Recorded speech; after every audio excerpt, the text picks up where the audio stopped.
weird? What's she doing on my video? That's what you're saying, not me, because I know what I'm doing here.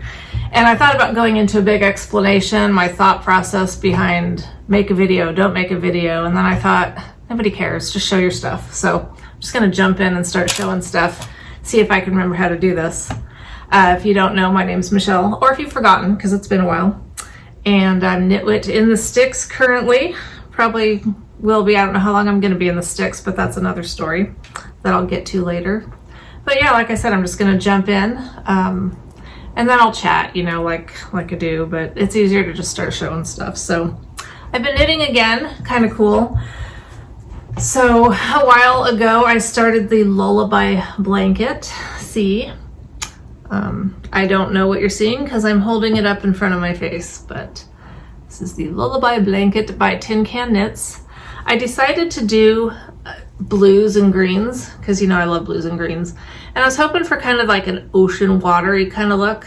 And as I'm doing it, sometimes I'm wishing that I had just done like whatever colors I wanted, not just blues and greens. I have plenty of blues and greens. It's not like I risk running out, and I could totally repeat them. And a lot of them kind of look similar, even though I have not yet actually repeated any of them. You know, there's a lot of them look the same. But I'm just gonna stick with it. I did it really wide. I don't even know how many stitches I have on here, but it's gonna be a very wide blanket. And it's fun. It's just a fun, you know, way to use. I've got so much yarn you could use. I don't even think it takes 5 grams it might, but barely 5 grams to go all the way across. So it's just been fun and I've enjoyed it. And if I finish it someday, that'll be great.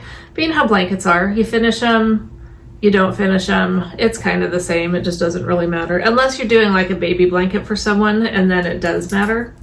And this could technically be a baby blanket for someone, but I do know a gal who's pregnant right now. I don't know if she's having a boy or a girl. Not that it matters, because I'm a girl and I love these colors, and we don't want to start that whole conversation. Boys can like pink, girls can like blue, it's all okay. So there, I showed some knitting. Aren't you proud of me? I'll show another piece of knitting because I'm on a roll. That constitutes a roll.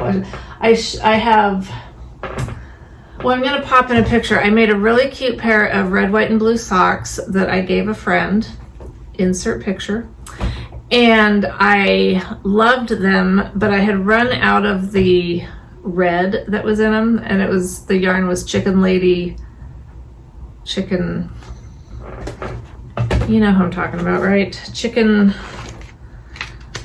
Lady Fiber Arts. I knew Chicken Lady, and I was pretty sure Fiber Arts went along with that, but anyway, I'd run out, so I contacted her, and she didn't have any more of that color, but I did get this great red, white, and blue I Stand By You set that I haven't used yet, but it was this. It was half this and half this. So I'm really wanting to cast on another pair of socks with these two, but I thought I should I forgot to bring in my, well, I just posted it on my Instagram. I had knit a pair of DK weight socks that are just perfect for wearing with my hiking boots that I have to wear when I walk our property here. Loved those, but they're back sitting on my boots so that they're there when I need them, but I'll pop in another picture here. Anyway, I thought before I cast on another pair of different socks, I have a couple socks, well, a few sitting here. This one, I think this is the Freddie Beach by I don't know. No one has ever been able to go off my memory. But anyway, this is a Barnyard Knits colorway, which I love. And it's a really fun pattern that I will have to find again because I would not be able to pick this up and start knitting on it because I don't remember what you do. But I have this sock this close to being done. I mean, I could literally just do the cuff and be done, but I should probably do the next sock because, you know, I used to always do dual socks at the same time. And then for whatever reason, I thought that I could do Like, I think this was my thought process with these two. I thought cast on one each of these fun colorways. These are both Kirby Werby yarn. I don't remember the pattern of this, but anyway, I thought if I cast on one of each of these and have these going at the same time, then I would just do the same thing again, and then I would have 2 pair of socks done. It doesn't work for me. I don't know what the deal is, but here you can see I've got, if I don't do them concurrently, it's really hard for me to finish a pair of socks. But this is such a fun one too. And I think this is like Kermit's Banjo. And I don't know the name of this pattern either. Again, something I'm going to have to find, because otherwise, well, you know, I mean, you know, you'd need to find the pattern that you started for your pair of socks. So that's the sock situation. And then I also started The Shift by Andrew Mowry. And I started it twice. Actually, I started it like 3 times because I kept changing my mind on what yarn to use. And I'm doing it with fingering instead of sport weight because I don't want a huge cowl. So I'm using fingering on a little smaller needle. And I really like how it's going. I know a lot of people did the shift using that spin cycle yarn, and I used to have some spin cycle yarn that I was probably going to do this with, and then I got rid of it. So now I'm doing this is another Barnyard Knits that I love, and I think this might have been a Barnyard Knits, I don't know, and then I have no idea where this could be hers too. Actually, they're probably all hers, but I thought they went great together, and it's a really fun pattern to knit, and the back of it looks kind of cool too. A lot of slipping of stitches, but anyway, I don't know that I'll ever wear it, but they're fun to knit, aren't they? You know, I'd stopped knitting. I think this is kind of when my knitting kind of came to a slowdown, was I knew I don't wear shawls. I really just don't wear them. I rarely wear a cowl. I wear socks and hats that I knit. I've knit sweaters, I never wear them. And part of that is the wool factor because I'm allergic to it. And I need to find like a good cotton that I like to knit with that I could wear and not be all itchy. And then I might do the sweater thing again. But anyway, I had determined, okay, I don't wear these things, I'm not going to knit them. And then I kind of lost my knitting mojo because shawls are fun to knit. It's a great way to use fun, pretty colors and do different stitches. And so then when I stopped doing that, it was kind of like, I just kind of lost it for a while. I still was knitting like in the evenings. That's pretty much when I knit. I knit in the evenings, but still, I just wasn't enjoying it that much. But now that I'm kind of re-embracing, like, who cares if you wear it, you know? I know there's gonna be people commenting, oh, you can give it away. Yeah, I can, and I might, I don't know, we'll see. But anyway, so that's, would that take like 5 minutes to catch you up on the knitting that I've done in the last year? That's great. Now I've knit other things. I knit my niece, oh, Grace, do you hear her? She's whining because she probably wants to go sit out in the sun for 5 minutes. But if I put her outside, then she'll be whining in 5 minutes to get back in. So, Grace, come here. Anyway, I've knit her a blanket because I'm a great aunt. Speaking of that part of my family, a very sad thing happened in February. Some of you may remember me talking about Tammy, my sister-in-law, because she was the most knit-worthy person. I loved knitting her socks, and actually her birthday was February 28th, and I made her a card and sent her a shawl that I knew I would never use because I don't wear them, but I thought she would because she wears hand knit things, and so I sent it to her a little early before her birthday, and I'm so glad I did. Gosh, it's been since February. I didn't think it would upset me. But anyway, a couple days before her 58th birthday, my brother called me. I was at the airport picking up Renata. She'd come home for a week. And my brother informed me that she'd passed away in the middle of the night, just right before her 58th birthday. And so I'm really you know, thankful that I sent her that early, because I'm either early or late with birthday stuff. And so at least, you know, at least I didn't feel like, oh man, I don't know, like obviously the shawl didn't do her any good, but she knew while she was still here that I'd been thinking of her. So anyway, stand by. No, I'm okay. Oh, except now Grace is barking, and she's probably gonna get Oso barking. But yeah, anyway, that was really, I feel terrible for my brother and my nieces and nephew and her mom, whom I love dearly. Just, you know, big loss for the family there.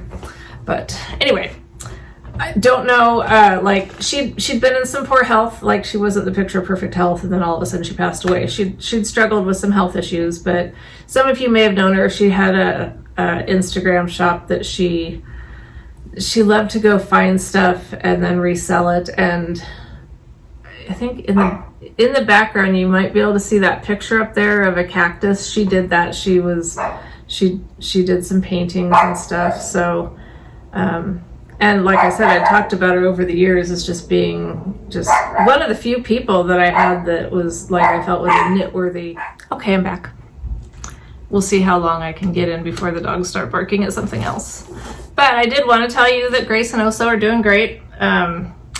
We're down to Grace and Oso and a few chickens, very precious few chickens. They've either died off or we don't know. We had like bad chicken luck, and then they're not laying eggs. I don't know. We're just not good chicken farmers, I guess. We did really good with like our first thing of chickens. We ended up having like 20 chickens at one point. And I really think that part of it is we don't have a rooster anymore. And I think there's just, I don't know. I am not a farmer, and this is just me from my very limited experience here. It seems like when we've had roosters, our flock did better. Even though you wouldn't think that when you watch the interaction, you know, the chickens, the hens are always like trying to get away from the rooster for good reason. But I don't know, we just bad chicken luck. And then, you know, we had sheep and goats. Well, we got rid of all of them. Not got rid of them, but like they went to homes, and there's part of us that miss them, but it's been kind of a just, I don't know. Michael had to deal with them a lot, and you know, when you have animals, you need to be able to take care of them, and which means you either pay to have a vet come out and do their shots and their hooves and just all the stuff, or you do it yourself. And Michael had hernia surgery a couple years ago now, and that kind of you know, you can't really be wrestling animals to the ground after that, and I'm not going to do it. I have my own issues, but anyway, so we just made the decision to get rid of them, and we miss them. There's aspects of them that we miss and stuff, but in a way it's kind of freeing, because then he's not having to deal with them. And I guess I'll jump into this right now. I guess I have to back up even a little bit more because it's been a while. So Renata, you know, my oldest daughter who's in the Marines, is no longer in the Marines. She did her 5 years, and then she got out, separated as they call it. And it's kind of funny because then she joined the National Guard, the Air Force National Guard, and there's, I'm sure, more to this story, but they've totally dropped the ball and it just hasn't worked out. Like, they're just kind of not very organized, but that's a blanket statement. In her particular situation, it's just been kind of a cluster. But anyway, she's no longer active duty. She did, however, get married, and so now what I used to call boyfriend is her husband, Connor, and he was Navy, or is Navy. His contract came up for renewal, and he did re-enlist. This was back in like March, and they were in Maryland. Well, he got stationed in San Antonio, Texas. So they moved to San Antonio in, I want to say late March, and then early April they got married. And I wasn't there. Oh, watch me cry again. Oh my gosh.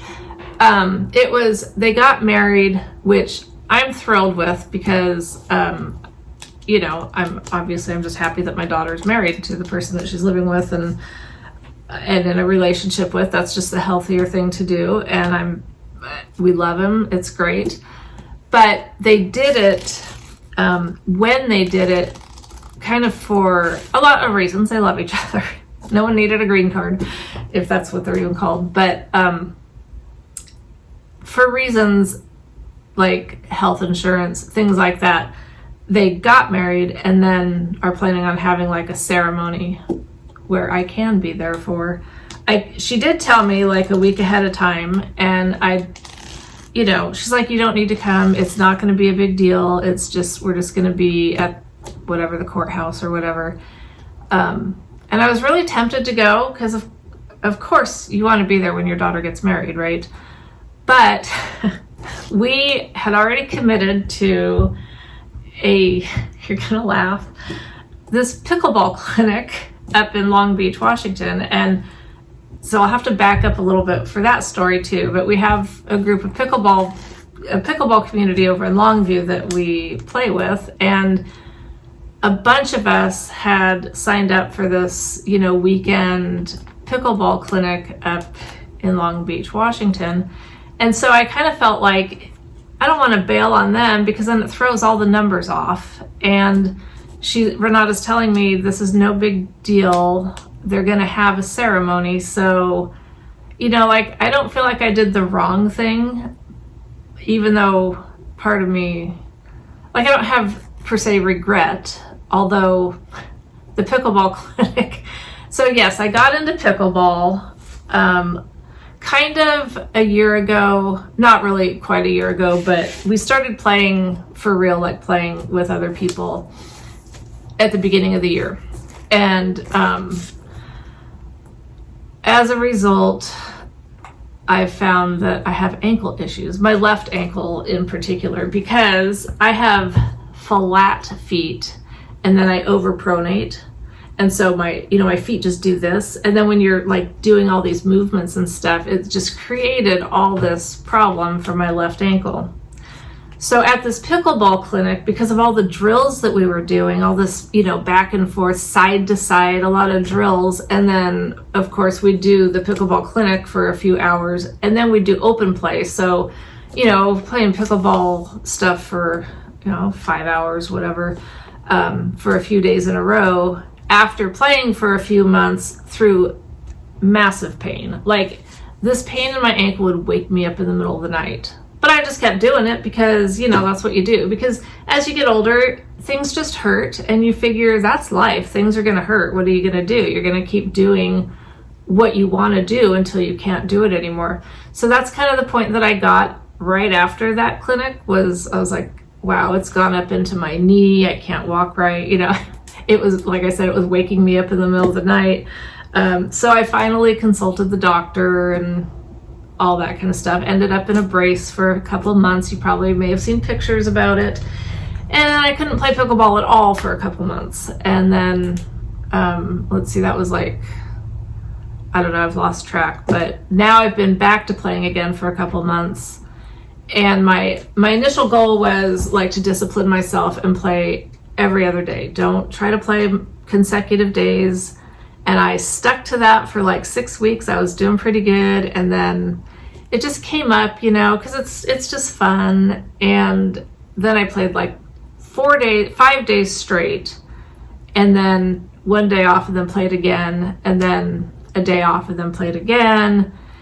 And then 2 days off and played again. And then by that last day, which was last Thursday, I realized, oh, I shouldn't have done that. My ankles like it would always hurt after playing, but then by the next day it would typically be better. Well, then after that stretch of back-to-back days, it wasn't better by the next day. So then I realized, okay, I definitely shouldn't be playing day after day. I'm an idiot. And I think most of us are. I think a lot of us are. We just, we just want to do what we want to do. We don't want to be stuck with consequences of, whatever. Like, I'm no athlete. I don't know what I'm thinking. And when I say I play pickleball, I have to just clarify, like, if you've watched pickleball or pickleball and you see, like Annalie Waters or, Kyle, the pickle guy, whatever, that's not the kind of pickleball I play. I play with old ladies and a few old men, and And some of them are really good. Like my husband, this makes me so mad. We started playing pickleball at the same time, and he is so much better than me. It's not even fair. But I have fun most of the time. And the only time I don't have fun is when I get mad at myself, you know. But anyway, yeah, I'm not very good. But I have fun, and that's all that matters. But I was going to say something else about that. Oh, well, we started playing because Rebecca, my youngest, who works over at the college in Longview, they played it as a team building thing one time. And then she came and told us, oh, this pickleball is so fun, you know, and Michael and I are like, pickleball, okay, that sounds really stupid. And I actually had heard of pickleball before because Lori, you know, you've heard me talk about Lori before. She used to play pickleball like 20 something years ago, and she'd mentioned it over the years, you know, and again, kind of the same similar like pickleball, okay, you know, like get a real sport, I don't know. But as you know, if you know, it's like everywhere. We were among the last to ever hear about it. It's been huge, especially in the Northwest, because it did originate in Washington, you know, not far from us. But anyway, yeah, it's kind of overtaken our life. We play every Tuesday and Thursday. And I would have been playing today at the Longview Women's Pickleball Club. No. The Longview Pickleball Club, and on Mondays through the summer they do just a women's thing. But again, if I play today, then I can't play tomorrow with my normal group, so I'm putting off today what I'd rather do tomorrow. So excuse me. Anyway, so that's been great, and it kind of goes hand in hand with over the last year. Yeah, the last almost year, I've lost like 62 pounds. I still have some more poundage to lose, and it'll happen just because I'm not like, oh, I have to lose this amount of weight before I am at my goal weight. You know, that used to be my way of thinking, and it was so daunting. Like when I had so much weight to lose, it was just this big number, and I felt like I'm never going to get to my goal, and it was just overwhelming. And then, excuse me, well, what happened is, I don't know exactly what happened, but I got sick. And I don't mean like hospital sick, but I mean like me in the bathroom kind of sick. And it happened like I had this intestinal kind of thing, and then it was awful. And then I got over it, and then maybe a couple weeks later it happened again. And I don't know, it just kind of clicked something in my head, like I am not taking good care of myself, and I don't want to live like this. I don't want to have issues all the time. And you know, all the pain, the back pain, which I still have back pain, but obviously it's not as bad. So I just, you know, had some revelations that aren't new to anybody, but they really resonated with me. Like, this is going to sound so cliche, but if you want to be different, you have to be different. You know, you have to make different choices or nothing's ever going to change. And honestly, getting sick the way I did really helped propel me in a couple of ways. Like, it was an eye-opener and a motivator, but also my stomach was messed up for, you know, on and off for a couple of weeks. And so I lost a few pounds because I wasn't eating. And just seeing like, oh, I can lose a couple pounds. Let's take this and run with it. And I did. And it just really was eating differently, really focusing on eating more of the good stuff and less of the quote unquote bad stuff. I'm not a, you know, don't ever eat bread or carbs again. That's just not who I am. Not knocking it if that's, you know, your thing, but I just don't do well. If you tell me I can't have something, I want that thing more than anything in the world, and I will fixate on it. So I still eat bread sometimes. I still eat a cookie sometimes. The biggest thing that I had to cut out, though, was the sugar stuff, because I've said it for years. I've known it. It's no mystery. You could look at me and tell. Total sugar addict. And so I knew that there's really no nutritional value, obviously, to sugar. So it just had to go. And I went through the withdrawals and the, you know, whatever, but I feel so much better now. And I still, like the other day, I ate 2 cookies. I can't say I ate cookie. I ate cookies. I ate 2 cookies. And it's okay, you know, it didn't derail me. It's not like that anymore. It could be. I could totally, like when I do eat a sweet, certain sweets, not like any sweets, but like cookies are definitely a downfall for me. Homemade, not necessarily. Like an Oreo does nothing for me. When I went on the plane and got Oreos, I didn't even eat it. I don't care about that. But there are certain trigger foods, you know, that just do it. And so I know if I eat something like that, I can't eat it consecutive days because it will just get me on this roller coaster of, not even a roller coaster, because it wouldn't be up and down. It would just be, okay, now I eat sweets again. And I don't want to do that. I feel way too much better now. For years I had been in the pre-diabetic stage, and both of my brothers had juvenile onset diabetes, so they had no control over it. But I dodged that bullet. And then I overindulged in sugar and just not eating right for years, and was blessed enough to not ever cross over to becoming insulin dependent. And so now I'm totally fine. My blood sugars are great. And I don't want to go back to writing that line. And my blood pressure is, again, been riding that line of high blood pressure. Never had to be put on medication, but it was right there, and it's all good again. And so I'm happy about that. Like, those are really good payoffs to me, to be like, those are just solid. And the scale, the number on the scale, yeah, that makes me happy, because of course it does. Fitting into better clothes, and so all that makes me happy. Being able to move better and pickleball and all that kind of stuff is great, but just knowing that health-wise, it really does make a difference, or it did make a difference. So anyway, I won't go on too much about that, but somehow that came up in this conversation. I think it was all about the pickleball, getting back to the pickleball. I don't know, I guess I've said all I can say about the pickleball, actually. That's the end of that. But it's just fun, and we've enjoyed it, and so there you have it. Okay, on to card making stuff. That's still probably my bigger, like, I love knitting still, but I really have gotten back into the card making, and that's just been so much fun. So I'm going to show you this thing that I bought, which is absolutely ridiculous. In my knitting world, in my card making world, coloring, any of that kind of stuff, I've always struggled with color, right? So I'd seen this ad for these, they come in these boxes, these really pretty fun boxes, which I'm using for something else now. But I bought these color cards.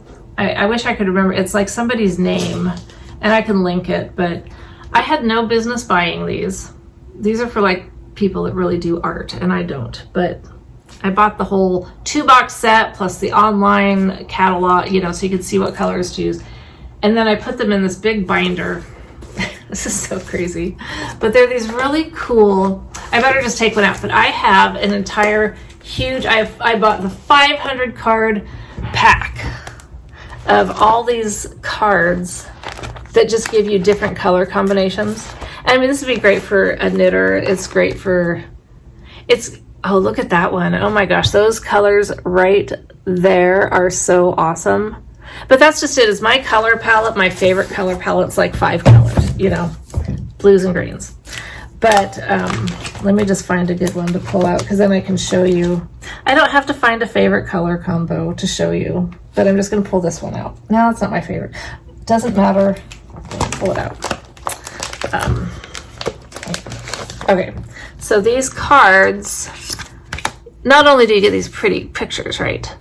But on the back, it tells you the colors. And then, like I said, I bought the companion PDF or whatever they call it. And it tells you it has different brands of, like, I use a lot of these Copic, however you say it. So in this online thing that I got, this PDF, whatever it is, it will tell you, you can see, I want to know what color in Copic that is. And then it tells you what color number it is. And it also does that for a few different colored pencil brands and maybe another pen brand. I don't know. Because to be completely honest, I've never actually utilized it because these cards have been in their boxes for the last whenever I bought them, and I just recently put them in a binder, which makes them far easier to look at. So my goal is to actually, I did use one and I made a card. I don't know which number of these cards it was, but I'll put a picture in of the card that I made using my color inspiration. So that's my goal, is to use these more, but I know it's completely like, well, it speaks volumes to say that I've had these over a year and I've used them once, but it's fun and I already have them. So like if I had it to do over again, I probably wouldn't buy them because I'm just not that good of an artist to justify that kind of a purchase. And, you know, like, I don't know. It was silly, but they're really pretty. How many times have I said that over the years that I've been podcasting? It's pretty. I'll never use it, but it's gorgeous. All my yarn. Anyway, I will show you. I just have a couple cards sitting here that I've done that I'm just going to show you just because I liked this layout and I have so much pretty paper. And so I always find people that do things great and then I take what they do and I do it myself. So I didn't come up with, you know, I had to take someone else's measurements for these, but, and then this one, using one of my favorite dies, the postage die, I did that. And then I thought I would show you some fun for those of you that are into card making. Have you heard of Unity stamps? We Heather and I love Unity. They still make the red rubber stamps, which, you know, that style. And they just go right on the blocks like I showed you before, I think in the past. You just can stick them on a block. They stay, and then they just come right off. Or if you have, you know, this contraption, they stick on right up here, and then whoop, you do that. But that's a whole nother story, and if you're interested, you can YouTube the Misty, M-I-S-T-I thingy. But anyway, when I first got back into stamping and it was all the clear stamps, I thought, oh, those are great. And I do still like the clear stamps, but it's my opinion that the red rubber stamps actually give you a more detailed image. But anyway, Unity does these, the reds. I think they do have some clear stamps, but I haven't shopped them. But I just thought I'd show you some of these fun stamps, like this stamp set with these cute birds. Flock Talk. Aren't they funny? They just have some cute, funny stamps. They have this whole line about this pissy kitty, and she's just so funny. And then the turtle was cute.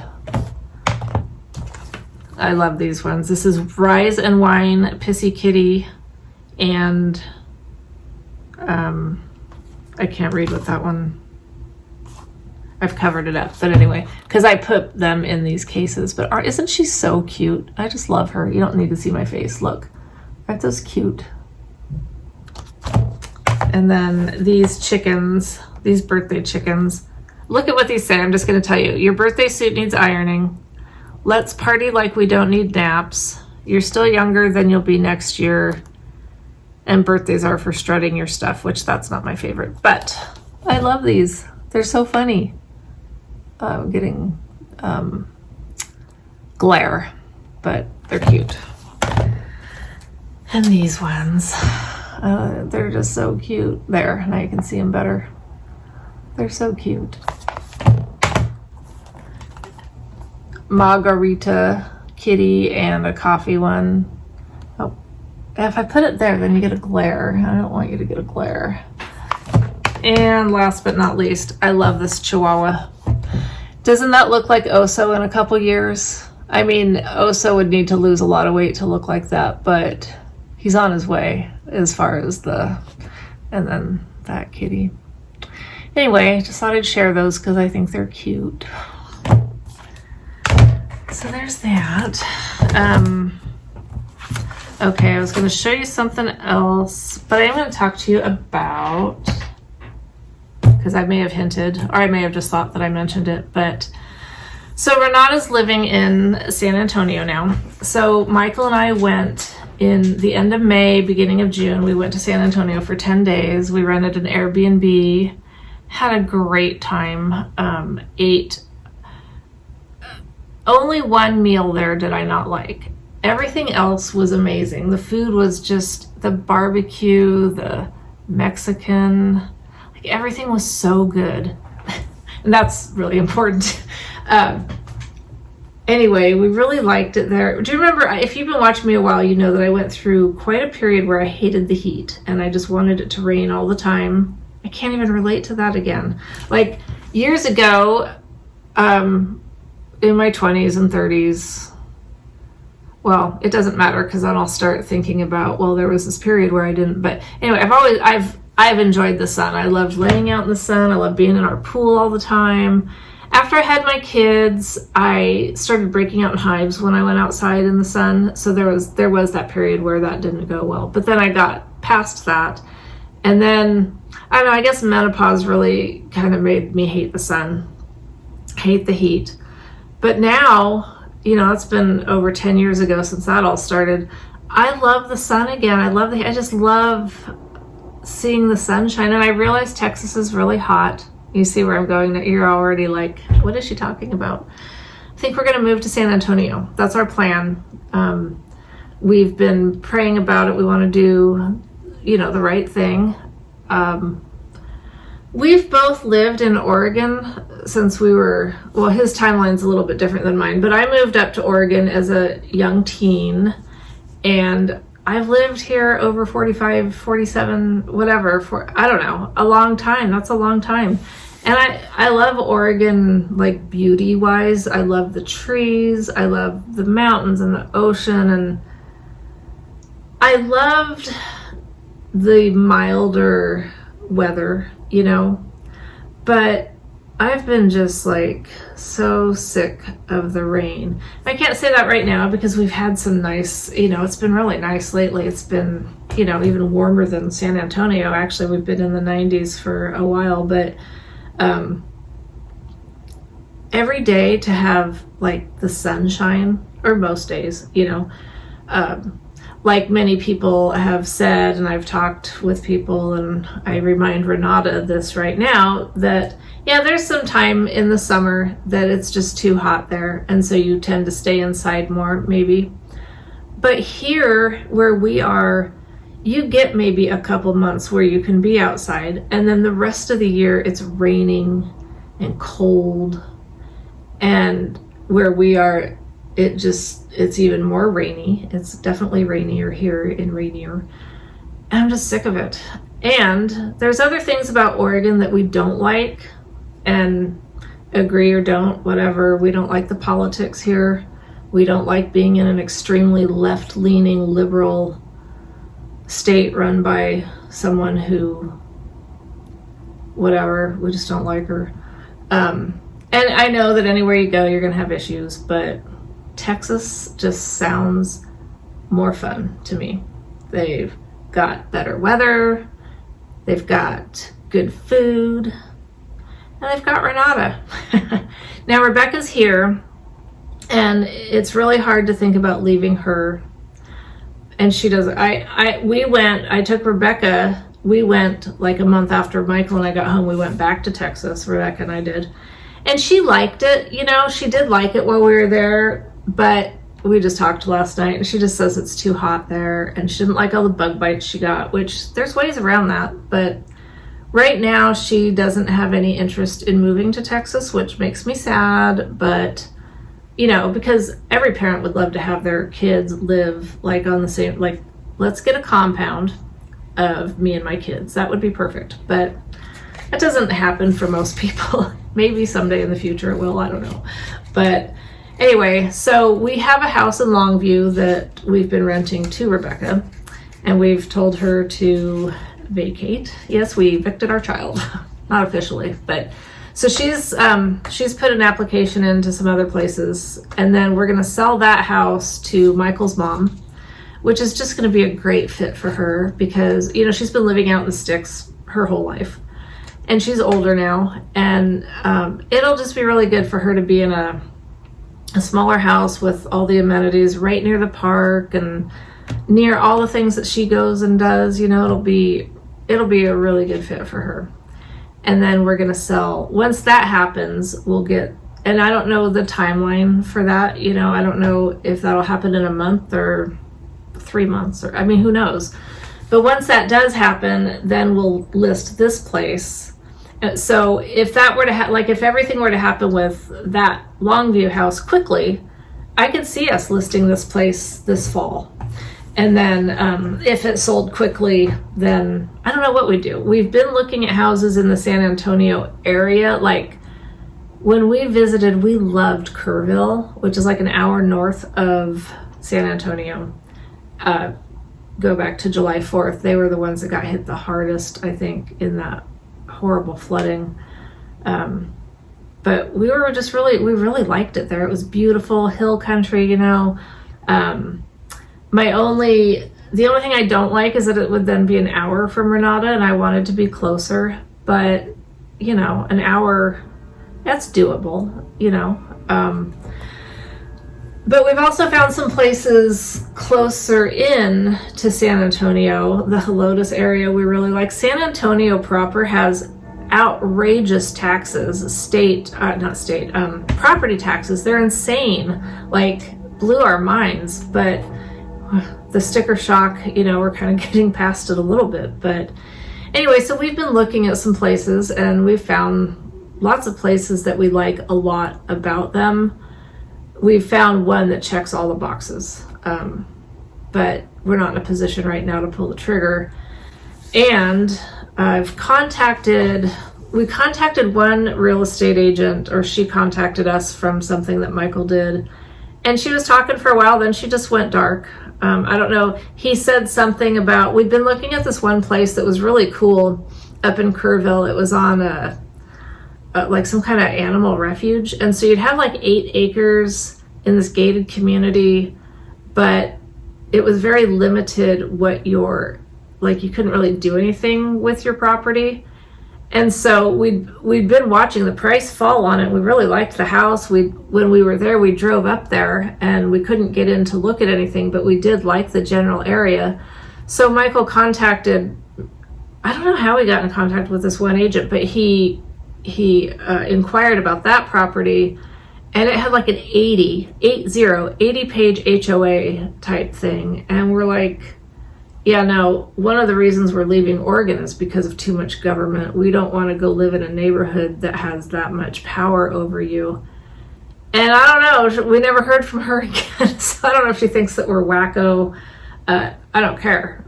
It just tells me we don't want to do business with her. I know that realtors are a dime a dozen, so we'll just find the right one, and I'm sure that'll all work out. And I've got some friends there. Darlene, if you're watching, I will see you one of these days. I was going to see Darlene when I went with Michael, and then that didn't work out. You know, 10 days just goes by so fast. And then when I went with Rebecca, we were only there like 6 days, so that went even faster. But anyway, so that is our hope and dream, is that we get to move to San Antonio within the next, you know, I want to say year, because I would love it to be sooner, but I don't know, moving in the winter, I don't know if that would, I guess it really doesn't matter a ton, because it's not like we're moving to Alaska where snow might keep us.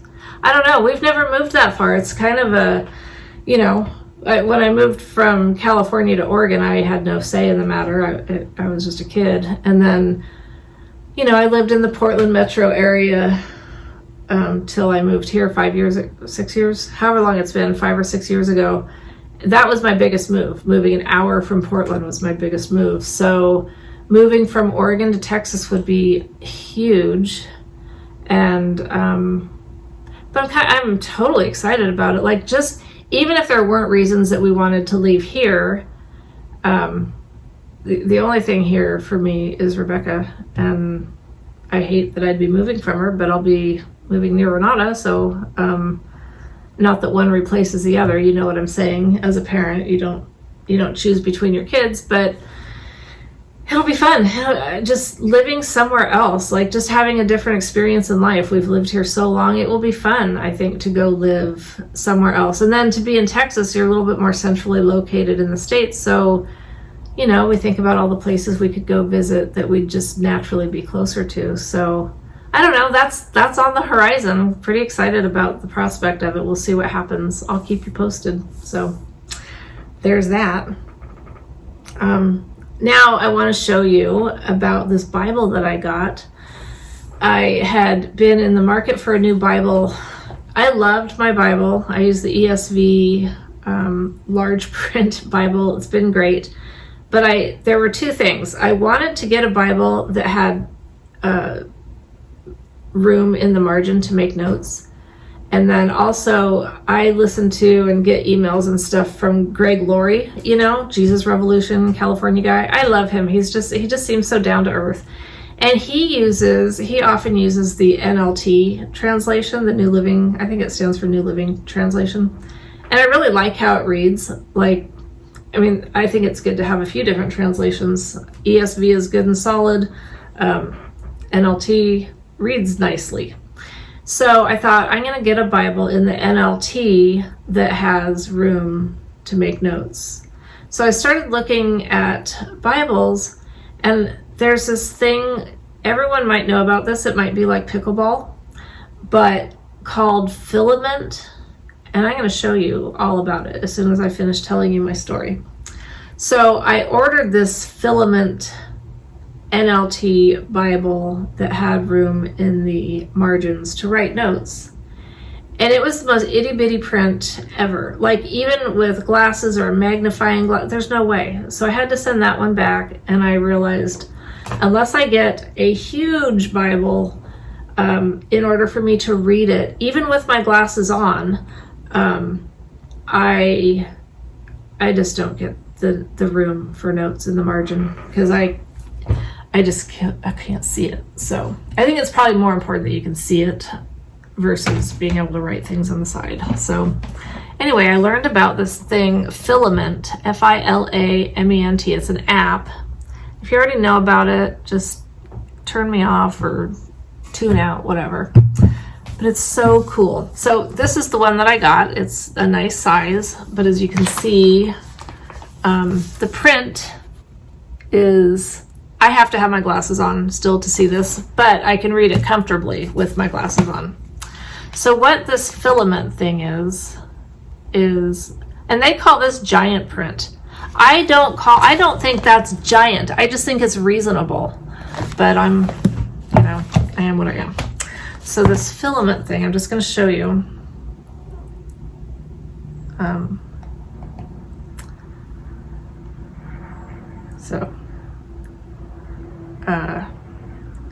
I tried to go home, but anyway, okay, scan, that's what I wanted. Okay. I do want to allow access. Okay, so it comes up with this little thing, and then on your Bible page, every page, let's go to, it doesn't matter. Let's go to Matthew. On the pages, see, there's that little thing right there. I don't know if I can do this and show this. I'm really gonna try, but I'm not that talented. I'm very awkward. Oh, can I do this? Because I've got my, where's the, oh dear. Hang on, I think I have to take my iPad out of the case. No, there's a hole there. No, I can't. You use your camera. I'm gonna laugh when everyone tells me, oh yeah, we've been doing that for years, Michelle. Where have you been? And meanwhile, I'm struggling to get my iPad out of the case. The case that I thought I'd lost. Why is this so difficult for me? I think I've almost got it. Oh my gosh. Ow. Okay, this is great. I'm not giving up yet. Just bear with me for a minute. Oh my gosh. Maybe you should just Google it. Maybe You should just, okay, yeah, you don't need to see me take the picture. I'm just going to show you what happens because I, at this moment, cannot get, but you know what, if I did that, that should open up my camera. Oh yeah, that, okay. So on your device, I use my phone. I don't usually use my iPad, but I wanted to be able to show you. I just don't know if I can because I'm an idiot. You, yeah, I'm not gonna be able to do this. So what you do, I'll go ahead and do it, is this little box, you line up, where the heck is, okay, you line it up, come on, a little bit closer. Okay, you line it up with that page number and that little thing, and then when it captures it, it gives you this green box. And then that takes you to everything here, like study. And then it'll give you study notes from whatever is on that page. Study notes, and then you can do like book overview. The people, it'll talk about who is in that page, the themes, and then also reflect. Well, usually there's more than one thing there. They're usually filled with different things, but it just gives you different, you know, whatever, devotionals or different study aspects of it. Oh, there you go. Here's some more. There's usually more like that. And then also, let's go home. C, this, well, let's go back. The bottom one, C, it says C, I'm not saying C, it says C. And then it'll give you different maps, different video. Have you guys ever heard of the, what is this called? It might be called the Bible. Oh, that was read scripture. I didn't want that. I think this is called the Bible Project. Yeah, the Bible Project. It's these great little videos There's a crazy story at the beginning of the Bible. We have Adam and Eve. Oops. And they're in the garden. Just got quiet. Everything in this garden is great. It's Anyway. exactly as it should be. Except there's this one tree that they're told by God not Can you hear to that? eat from because Anyway, it has all these little videos and So that's it. it's just fun. Like, and then there's also different reading plans you can do. Like daily readings. Okay, new plan. There's featured, whole Bible, partial Bible, topical. Anyway, I just want to tell you about it because I thought it was so cool. I think, is this Tyndale? Yeah, Tyndale is, I think it might be their thing, you know? So like if you got a, well, if you're interested, certainly you can ask me, but probably best is just to go look it up. Yeah, to learn more about it, go to filamentbibles.com. I think it's cool. I'm easily entertained, but I do really like it. And then, you know, you don't have to use it. You still just have the written word. You don't have to use all the fancy stuff. It's just kind of fun and kind of cool. So I think that's it. I do my look around to see if there's anything sitting here obvious that I wanted to. I even had a couple notes. Yeah, I don't know. Seems like I've covered what I was gonna say, and then some probably, but or not enough. I don't know. Nice to hang out with you. We're gonna see if I can remember how to upload a video. I haven't logged into anything, so I'll have to begin probably with resetting passwords, because you know that's always the beginning of everything, is having to reset all your passwords because you can't remember anything. So anyway, hope all is going well with you guys, and reach out if you want to, because I'd love to hear from you, even if it takes me a while to get back to you, and it probably will. I go through spurts. Like after, I remember this from before, after I do a video and some people comment, I'm really good about seeing that there's comments, and then sometime there's a lull, and then I kind of forget to look. because usually when I've recorded, I go in and I turn off all my notifications so that I'm not trying to read messages that pop down. And then I forget to turn things back on. So maybe before I even try to figure out how to upload stuff, I'll go in and turn back on my notifications. That would probably be the smart thing to do. But anyway, I hope you enjoy the rest of your summer. It's coming to a close, which makes me sad. Although I do love fall, the beginning of fall before the rain sets in. And, you know, I mean, I don't have to give this caveat, but I know that we have the beautiful green that we have because of the rain. And I also know that Texas has drought issues, which kind of scares me. I know there's water issues, but I'm just ready. I think I'm ready. When I came back from my trip with Rebecca, when we flew back, it used to be and that's another thing. Do you guys remember I used to wouldn't fly? Like I was so terrified of flying. I'm okay now. But we did have some issues with our flight home that I had not experienced before. A few things happened with this whole flying thing. When Michael and I went, I don't remember what airport we were at, but I went into the bathroom, and I'm not making this up. I could never make this up. There was a placard by the toilet that said, "Do not drink this water." That's what it said. I understand there's potable and not potable water. You know, you see that at campgrounds and stuff. In a bathroom, at a toilet, a sign that said, "Do not drink this water." What is going on? Does that need to be a sign? That's the world we live in, that there has to be a sign at a toilet that says, "Don't drink this water." But anyway, I digress. Rebecca and I, on our flight home, there were just a few issues that came up that kept coming up, but I'd not experienced this. We were behind these people and I felt bad for them. Their child screamed its head off. Screamed. It delayed our flight like 40 minutes because nobody wanted to tell these people they couldn't buckle their kid. And they kept soft shoeing it. And finally, someone came on and said, "You gotta go. We can't fly this plane if your kid's screaming and won't get buckled in a seat, and we've held it up long enough." So they had to get off the plane.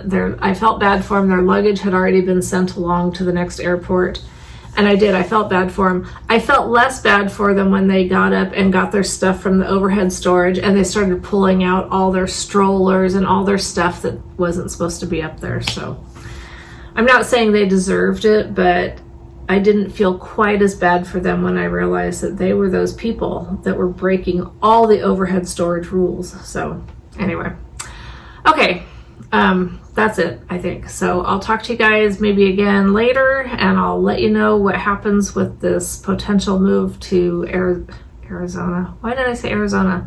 Because it's hot there too. To Texas. Yeah, so all right, pretty soon I might be saying y'all. Probably not. Okay, bye.